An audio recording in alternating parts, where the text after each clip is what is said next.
we have several power generators on campus. In fact, all the major departments have standby generators. If you should put all those together, we probably can power Kingston. Well, maybe we can't power Kingston, but I mean, we have a lot of standby power. And sometimes they only run for a few minutes a day and all of that, and some serious investments. So we're trying to figure out, can we utilize or better utilize these power generators by turning them on during the times when we peak. We reach our peak from about after 10, go straight back to 3. And so can we shave off that peak by using the generators? We got some help from Mr. Hartner on this as well. And we ran our numbers, but when you looked at it, we weren't able to produce the energy cheaper than JPS. And JPS is expensive. So you realize that buying your own diesel and putting in generators and all of that is not a cheap task. So it was still cheaper to use JPS Go. And based on all of that, we decided not to go or try to attempt to get the time of use because of the time that we have our activities. Must mention one more thing though. I mentioned a while ago that we're doing a service park for new medical building, and we'll have the law school on it as well. And we also plan to incorporate Mona School of Business. We're trying to see if we could get JPS to give us a separate meter just for that area. Now that will work because we're going to use thermal energy storage for the air conditioning. Now we could actually run those chillers to make the ice between 10 p.m. and 6 a.m. So that will make sense. But under our contract, or what JPS develops for Rate 50 customers, is that you must meter from a single point. So not sure how the principal will try and work it out. If you want to make the service park consider another address, I don't know. But it will help us a lot if we could get time of use for the service park, but not for existing requirements. Just wanted to ask a question of Mr. Hartney. He mentioned a while ago about American standards in terms of the LEDs. Does that apply to the hotel industry? And the second question is, read the monobole watering implementations. What do you use to treat the water? Because at the hotel we use like 25 gallons of water per cycle per machine, and that's a lot of cycles per day because there's 4 cycles in a wash load, and we use like maybe 200 gallons of water in half an hour. So I'd like to know what could we do in terms of reusing that water. All right, thanks for that question. Our analysis regarding the LED question, most of our conclusions for the LED when it comes to quality of lighting centered on the fact that most lighting requirements on campus was for reading. In some cases, more intense reading than in other cases. So we were skewed to that. In the hotel, I guess it's really just for aesthetics or ambient lighting. So I guess the requirements will definitely be different. So it may be more attractive for the hotel industry than it is for UA. And I must also mention that we were doing retrofits. And so if you're doing a retrofit and you find that you have to change more than 50% of what you already have, it's borderline a new installation. And we didn't want to be changing our good stuff that were considered still have value, because there's a value in it, So based on that, the next question. No, I was saying, but it depends on the amount of items that you have. For instance, we have maybe about 2,000 LEDs.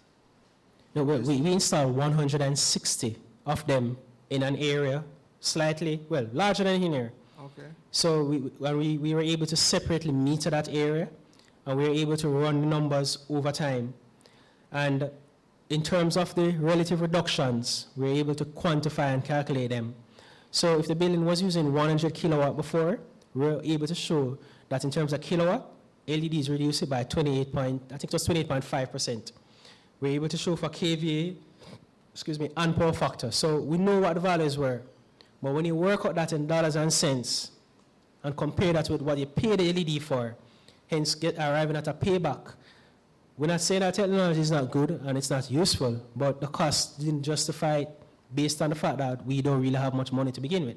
So in a nutshell, in terms of us having 50-watt halogen bulbs, those are that's a lot of power, and changing them to LEDs. Yeah, but that's what I'm saying, remember, what you talk about, a lot of power is still small compared to UE, you know. And even then, we still need to do it because you have to think about the cost.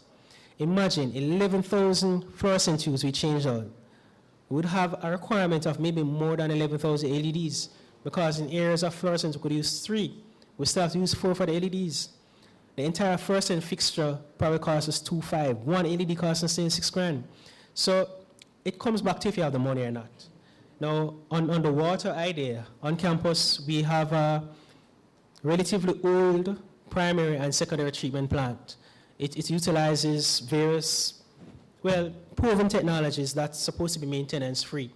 And what it does, the water, after you bathe, water goes into sewer, goes onto the primary facility.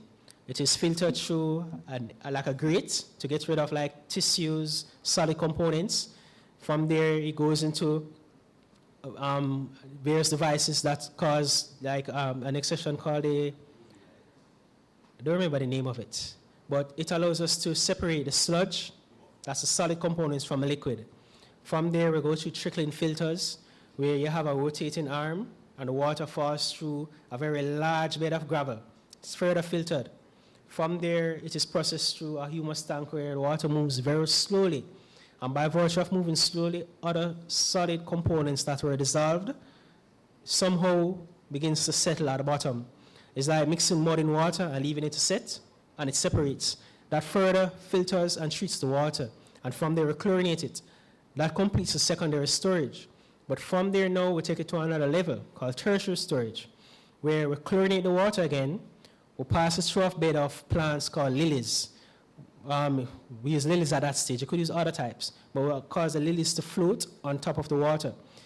And from there, we extract phosphates, nitrates, because you can't have too much phosphorus or nitrates in the water, because that can help to provide basically food, etc., for bacteria and other things to go.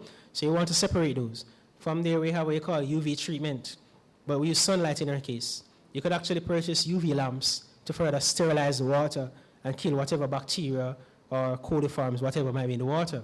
But we use sunlight. After all that has occurred, we now have a large section that we call some submerged beds, which is a bed that has divided into 3 components. About 20% of it have some large aggregate river stones, and the water filters through very slowly. Everything goes under gravity. When the water filters through, it goes through a larger bed, about 60% of the total bed size being that sand, and the water trickles through that sand, and in that sand, now you're not seeing the water in because it's submerged. You always see the sand on the top. We plant a lot of plants called bulrush or Typha domingenesis, and those further seek to extract nitrates and phosphorus. And then from there now, we go back to another 20% of stones. From there, we store the water into a huge tank. We chlorinate the water in the tank.